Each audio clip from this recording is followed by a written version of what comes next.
आज 6 दिन के दौरे मैं निकला हूँ। हमने राजस्थान की सीमा से शुरू की, जौरा केलारस करते हुए इटावा तक करीब करीब पहुँच गए।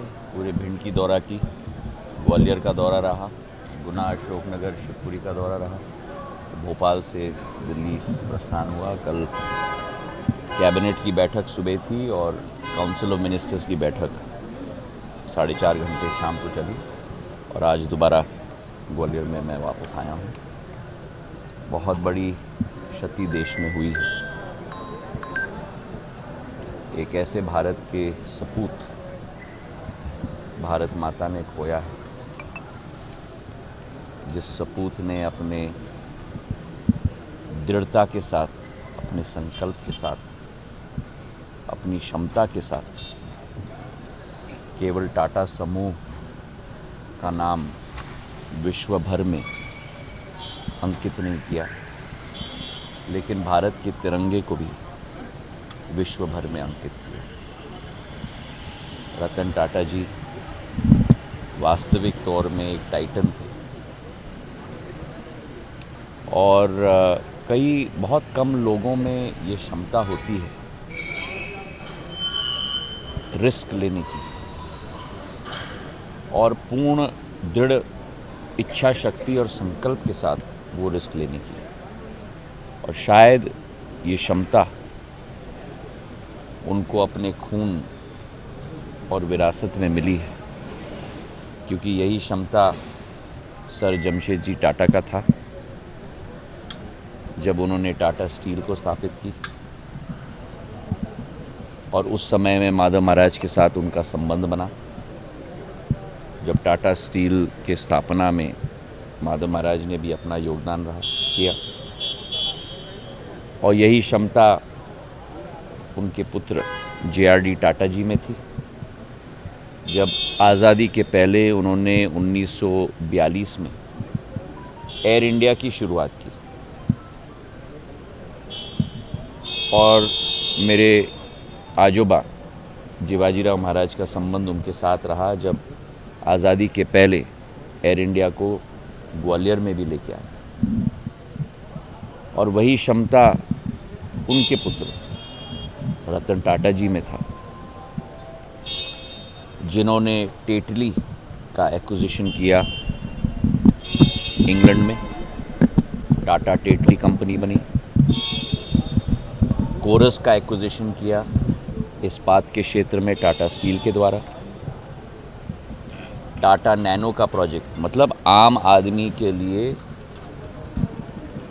सस्ती गाड़ी बन पाए देश के अंदर, किसी और की कल्पना नहीं हो सकती थी। प्लांट लगाया, उसका उत्पादन किया और फिर जैगुआर लैंड रोवर का भी एक्विजिशन उनके कार्यकाल में हुआ।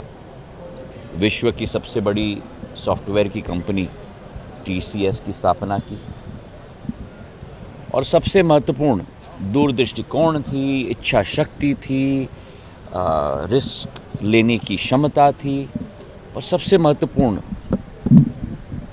बहुत अच्छे आदमी थे। मेरा स्वयं उनके साथ रिश्ता 10 साल की उम्र के साथ शुरुआत हुई, जब मेरे पूज्य पिताजी के साथ मुंबई में बचपन में मैं उनसे कई बार मिला हूँ। और 42 साल का ये सफ़र उनके साथ मेरे लिए अपने जीवन का एक कई महत्वपूर्ण क्षण रहेंगे। 2016 में हमने उनको ग्वालियर में आमंत्रित किया था सिंधिया स्कूल के वार्षिक उत्सव के लिए। और 80 साल की उम्र में जिस तरीके से उन्होंने एक एक बच्चे के साथ कनेक्ट किया, प्रदर्शनी में जो एक एक डेस्क पे उन्होंने रुचि दिखाई, और मेरे स्कूल के बच्चे, सिंधिया स्कूल के बच्चे दौड़कर उनके साथ फ़ोटो लेने के लिए उत्सुक, उनका ऑटोग्राफ लेने के लिए उत्सुक। तो वे एक पीढ़ी के इंसान नहीं थे, वे कई पीढ़ियों के इंसान थे। 2 साल पूर्व मुझे अवसर मिला उनके मुंबई स्थित घर में मेरे परिवार के साथ भोजन करने के लिए। सिंधिया परिवार की अगली पीढ़ी के साथ भी उनकी मुलाकात हुई और उनका एक अलग रिश्ता मेरे पुत्र आर्यमन के साथ भी रहा। तो ये एक मेरे लिए एक देश की क्षति तो है ही, पर मेरे लिए एक व्यक्तिगत क्षति है। सिंधिया परिवार की 4 पीढ़ियों की संबंध उस परिवार के साथ रही है और एक ऐसे व्यक्ति जिनका जानवरों के प्रति प्यार, टाटा कंपनी का हेडक्वार्टर बॉम्बे हाउस में हर एक कुत्ते को प्रवेश था, केवल घर के कुत्ते को नहीं, हर एक बाहर के कुत्ते का भी प्रवेश था। स्वयं अपने हाथ से खिलाते थे। जानवरों के प्रति अति प्रेम। और टाटा सन्स के बोर्ड से रिटायर होने के बाद भी नए बच्चों को, नई पीढ़ी को उत्साह देने के लिए एक वेंचर फंड की भी शुरुआत उन्होंने की और कई नए बच्चों, नए एंटरप्रेन्योर्स से अक्सर मुलाकात करते थे। रतन टाटा जी देश के रत्न थे, देश के टाइटन थे और आज मैं अपने दिल में भी एक खालीपन महसूस कर रहा हूँ।